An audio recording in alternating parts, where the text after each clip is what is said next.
I think a lot of people, today's theme is PR, and I think one of the reasons that Brian and Bob invited me was they kind of knew my history and knew why I became, I guess, infamous in track and field.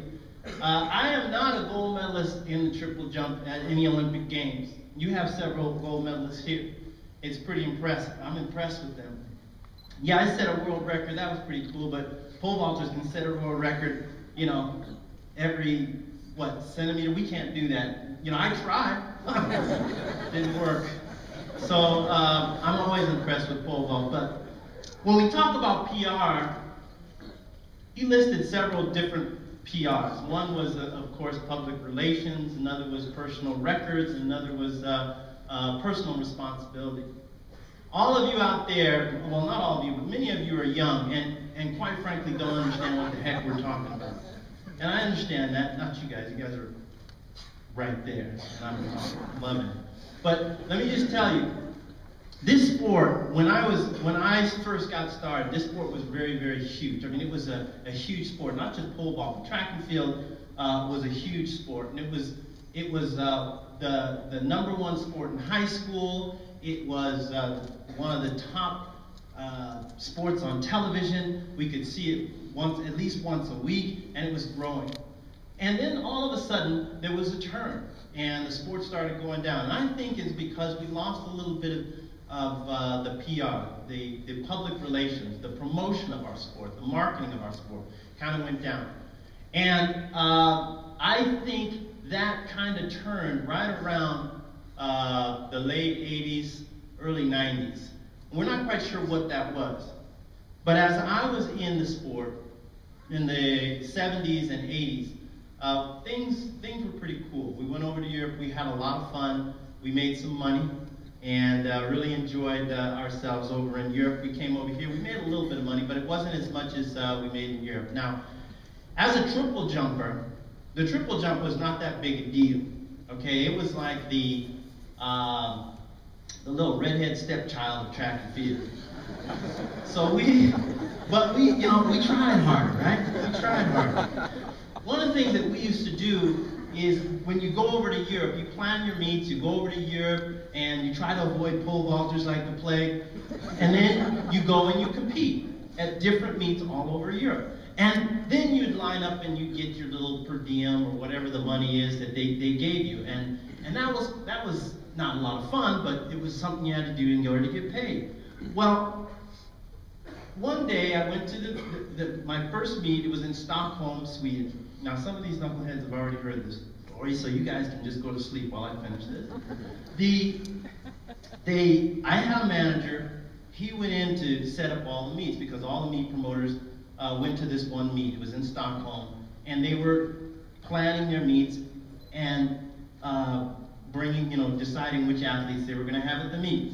Well, my manager came back out and he said, "Willie, hey, I got you this meet in Lausanne, and that's all I could get you. Now, the meet in Lausanne is a long jump. I know you're a triple jumper, but I'm sure you'd be all right in Lausanne doing a long jump." I was like, "Yeah, so what's going on? What about the other meets?" "Well, unfortunately, they're not having the triple jump." And I said, "What do you mean they're not having the triple jump?" "Well, I guess it's just not something they're doing this year." Now, I had already planned to buy a house with my earnings, right?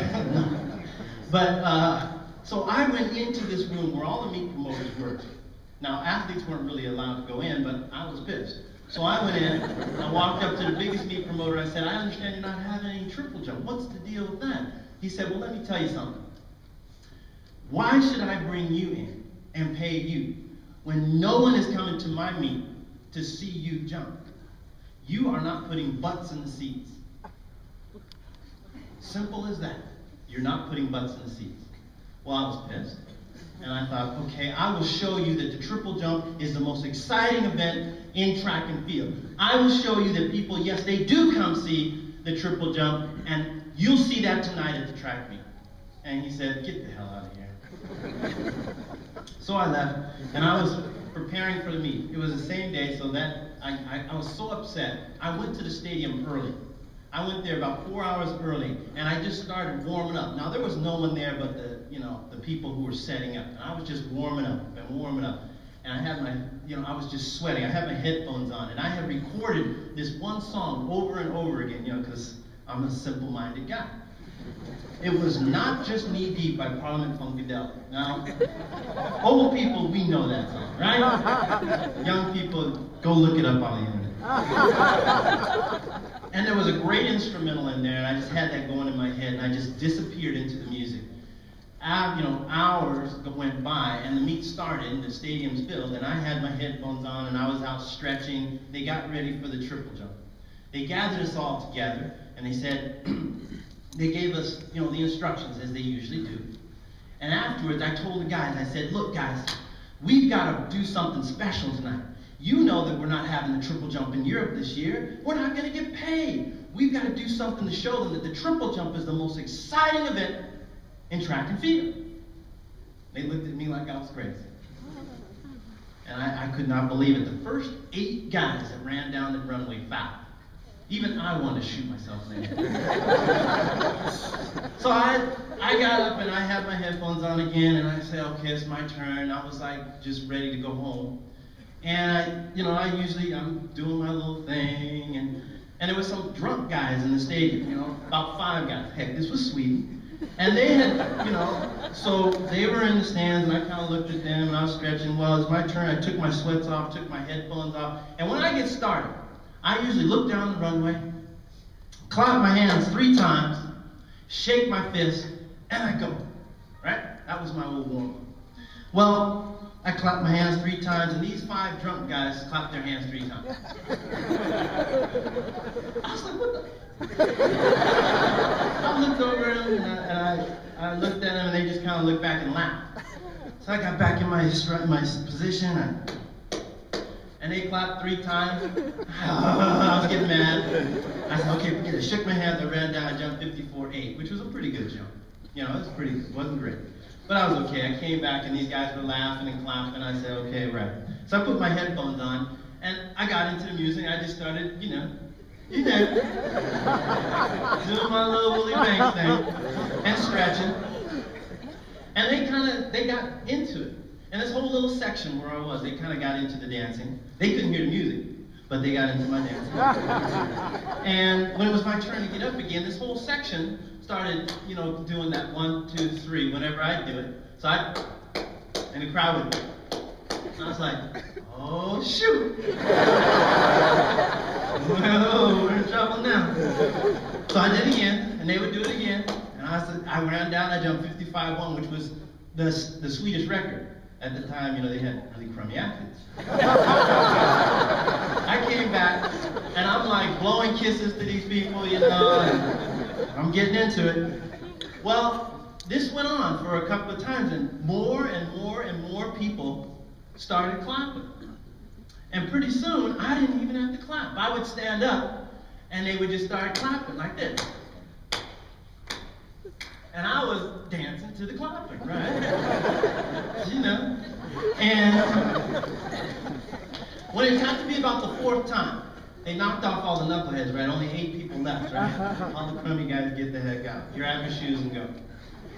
Only 8 of us were going to be in the final. So when I ran over to the meet promoter and I said, look, I need 3 flags. And he said, what do you need 3 flags for? Just give me 3 flags. I want to put 1 at the world record, 1 at the European record, and 1 at the Swedish record. He said, okay, I'll do that. So we did it. I went back, and when I took off my sweats, I came running down and splashed right there, past the Swedish record. And everybody was like, yeah, because they had something that they could actually see was going on, Unlike the pole vault where you can set it up there and you have the big sign that says, whatever distance, in the triple jump, we're lost. No one knows. It's like dirt. Oh, he jumped far in the dirt. Yeah. So I put the flags out there, and I decided on my next jump, I'm going to blast it. I'm going to go for the world record. So I stood up, and everybody, maybe 3/4 of the stands, were just clapping. Right? And And I'm like getting into it, my body is moving. And so I look down the runway and I take off, and I didn't care. I just ran as fast as I possibly could. And I took a hop, skip, and a jump, and I landed right near the world record. I'm jumping up, my hands are raised, I'm like, world record, right? Now I knew that I had found something terrible. You know, you don't usually feel it when, you know, the toes hit the plasticine. My whole foot hit that bad boy. I thought I had broken my foot. But, you know, hey, world record. And the crowd is going crazy. And the poor guy, the judge, like is shaking with the flag. Why did he do that to me? I'm like, no way did I foul. Now you can see from Mars that, you know, the plasticine. I ran over, I'm on my hands and knees, I'm looking at this plasticine. I could see it was there, but it's like, hey. I look at the guy, I said, no, no. He says, yes, yes. I go, okay. I run back, and I'm waving, and the crowd is going crazy, and I'm like, yeah, this is fun. Hey, I'm having a good time here. Well, my last jump I'm getting ready for my last jump, and I figured, you know what? Distance runners, they like to take that one lap and get all that accolade, you know, after they run. I'm going to do it before I go. So, you know, I grabbed my headphones and I started taking a slow jog around the track, right? And every section we came to, people would start clapping and stand up and sit down. That was the first wave in track and field. I was like, oh my God, this is pretty crazy. I got back and I took off my headphones. It was my turn. And I stood at the top of the runway and I was soaking this all in. And all I had to do is I took my headphones off and I just put my hands up like this, and everybody went, I mean, it was like, I don't know, like the lightning of Thor. And I was on the tip of my toes. I mean, the fear, the adrenaline was just running like crazy. And I just looked down the runway and took off. I took a hop, a skip, and a jump, and I landed right near the world record flag, you know, and everybody just went crazy. People jumped out of the stands. They came running over, right? They didn't have those little soccer pits with the steel, you know, thing. So people came out on the track and grabbed me. They put me on the shoulders, walking around. They made the big mistake of giving me the mic. And I took it to town. Afterwards, things settled down. And they have this one little section, right, where all those idiot meat promoters were sitting. And I walked over to them, I looked up in the stands, and I said, so what do you think? I had many meets after that. And I thought that was it. You know, I thought that was my 15 minutes of fame, and it was time for me to just kind of sink back behind all those great pole vaulters and all those great distance runners and, you know, guys that were getting paid. And I remember I had that stupid long jump I had to go to. So I went down to Lausanne and I was doing my little Lausanne long jump. It was pathetic. 22, 23, I was like a 24-foot jump, right? Guys jumping, you know, 25 feet. And on my fourth jump, somebody in the stands said, well, come on, Willie. I was like, I looked at them, what do you mean, come on? All of a sudden, and I was like, oh my gosh, what are they saying now about this? I looked down the runway and I took off. The energy was flowing and I jumped almost 27 feet. Boom! I said, I think I've got something here. And from that day, all over the world, everywhere I went, we heard this. Come on, you guys know it.